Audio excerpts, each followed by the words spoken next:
Speaker sir ధన్యవాదాలు. ఒక ముఖ్యమైన తీర్మానం మీద మాకు అవకాశం కల్పించినందుకు మీ ద్వారా సభకు ధన్యవాదాలు సార్. ముందుగా మా పార్టీ తరపున గౌరవనీయులు గంగుల కమలాకర్ గారు, కడియం శ్రీహరి గారు, కాలేరు వెంకటేష్ గారు అందరూ చెప్పారు. నేను కూడా తిరిగి మళ్ళీ పునరుద్ఘాటిస్తూ ఉన్నా సార్. ఈ తీర్మానాన్ని పూర్తి స్థాయిలో మా పార్టీ పరంగా పూర్తి స్థాయిలో మనస్ఫూర్తిగా దీన్ని ఆహ్వానిస్తున్నాము, స్వాగతిస్తున్నాము. ప్రభుత్వానికి అభినందనలు కూడా హృదయపూర్వకంగా తెలియజేస్తున్నాం సార్. అధ్యక్ష, కాకపోతే ఒక విషయం చెప్పాలి అధ్యక్ష, ఎందుకంటే ఈ తీర్మానం స్వాగతించదగ్గది అనే మాట అందులో భేదాభిప్రాయం లేదు, భిన్నాభిప్రాయం లేదు.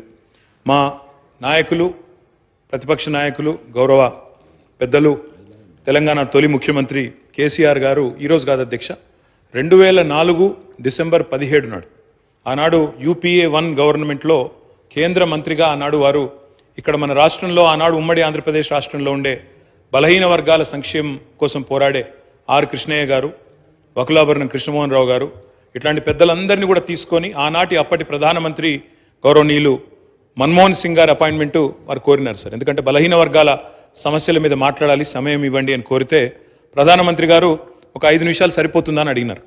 5 నిమిషాలు కాదు సార్, ముఖ్యమైన సమస్య, మీకు వివరంగా చెప్పాలి, దయచేసి ఒక 40 నిమిషాలు టైం ఇవ్వండి అంటే దాదాపు ప్రధానమంత్రి మన్మోహన్ సింగ్ గారు గంటన్నర సమయం ఇచ్చి డిసెంబర్ 17, 2004 అధ్యక్ష, నేను తేదీతో సహా చెప్తా ఉన్నా, ఆ రోజు పోయి కలిసి సవివరంగా వారికి ఎక్స్ప్లెయిన్ చేయడమే కాకుండా ఆ రోజు పెట్టిన డిమాండ్ కూడా ఒకటే సార్. మా పార్టీ తరఫున ఆనాడు కేంద్ర మంత్రిగా కేసీఆర్ గారు చెప్పిన మాట, అన్ని రాష్ట్రాల్లో బీసీ వెల్ఫేర్ మంత్రిత్వ శాఖలు ఉన్నాయి, కేంద్రంలో లేకపోవడం అనేది శోచనీయం, బాధాకరం.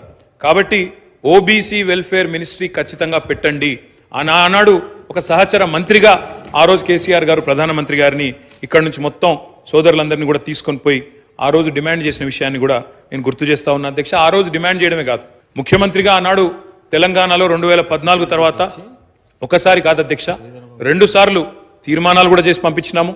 ఆనాడు మళ్ళీ ప్రధానమంత్రి నరేంద్ర మోడీ గారికి కూడా విజ్ఞప్తి చేసినాం, ఓబీసీ వెల్ఫేర్ మినిస్ట్రీ పెట్టండి, పెట్టినట్టయితేనే మీరు బడ్జెట్లో కనీసం 5% పెట్టినా 2 లక్షల కోట్లు వస్తుంది భారతదేశంలోని బలహీన వర్గాలకు అని చెప్పి డిమాండ్ చేసిన పార్టీ బీఆర్ఎస్ పార్టీ అనే మాట కూడా నేను మళ్ళొకసారి గుర్తు చేస్తా ఉన్నా అధ్యక్ష. ఈ తీర్మానాన్ని స్వాగతిస్తూనే కేవలం 2 విషయాలు మాత్రం గౌరవ మంత్రి గారి దృష్టికి, ప్రభుత్వ దృష్టికి నేను తీసుకొని పోవాలనుకుంటున్నాను సార్.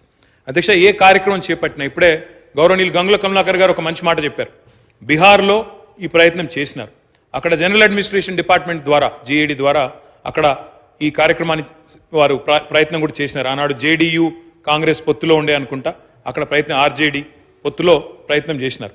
కానీ దురదృష్టవశాత్తు న్యాయపరమైన చిక్కులు రావడం వల్ల మొత్తం ప్రక్రియ ఆగిపోయింది. 500 కోట్లు బడ్జెట్లో పెట్టినప్పటికీ మొత్తం కార్యక్రమానికే విఘాతం కలిగి ఈరోజు ఎటు కాకుండా త్రిశంకు స్వర్గంలో వేలాడుతూ ఉన్నది. కాబట్టి నా విజ్ఞప్తి, మా అందరి విజ్ఞప్తి, మా పార్టీ తరఫున కూడా ప్రభుత్వానికి నేను చేసే విజ్ఞప్తి అధ్యక్ష, ఈ కార్యక్రమం ఫలవంతం కావాలి అంటే మీరు తదుపరి మీరు చెప్పిన బీసీ డిక్లరేషన్లోని ఆ అంశాలన్నీ కూడా అమలు కావాలని మనస్ఫూర్తిగా ఆశిస్తూ, ఆకాంక్షిస్తూ, ఇది ఫలవంతం కావాలి అంటే ఒక పని చేయాలి అధ్యక్ష. దయచేసి శాసనసభను పొడిగించండి, ఇంకా 2 రోజులు పొడిగించండి, బిల్లు ప్రవేశపెట్టండి.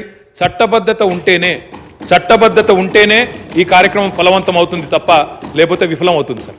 ఇంకొక మాట కూడా సార్, ఇప్పుడు జస్టిస్ రాజేందర్ కుమార్ సచార్ గురించి కూడా గౌరవ ముఖ్యమంత్రి గారు చెప్పినారు అధ్యక్ష. జస్టిస్ రాజేందర్ కుమార్ సచార్ కమిటీ ఏర్పాటులో కూడా మా పాత్ర ఉంది, మా నాయకుడు కేసీఆర్ గారి పాత్ర ఉంది. ఆ రోజు UPAలో కేంద్ర కేబినెట్లో వారు ఉన్నప్పుడే ప్రతిపాదన కూడా తీసుకొచ్చాం.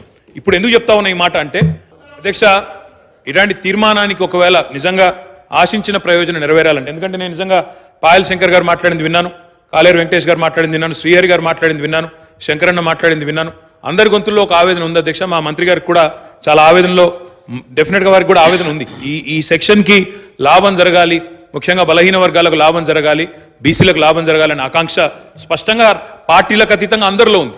ఉన్నప్పుడు అది ఫలవంతం కావాలంటే జ్యుడిషియల్ శాంక్టిటీ ఉండాలి, లేదా ఎందుకంటే వారే అన్నారు జస్టిస్ రాజేందర్ కుమార్ సచార్, మీరు హైకోర్టు చీఫ్ జస్టిస్ని అడిగితే మీకు ఒక సిట్టింగ్ న్యాయవాదిని ఇస్తారు, జ్యుడిషియల్ కమిషన్ వేయండి, లేదా బ్రహ్మాండంగా స్టాచ్యూటరీ శాంక్షన్ కావాలి అంటే రేపు ఎల్లుండి శాసనసభను పొడిగించండి, తమరి నిర్ణయం, వెంటనే బిల్లు తీసుకొని రండి, మేము సంపూర్ణంగా మా పార్టీ నుంచి మద్దతు తెలియజేస్తామని చెప్పి కూడా తెలియజేస్తూ మీకు ధన్యవాదాలు అధ్యక్ష అవకాశం ఇచ్చింది.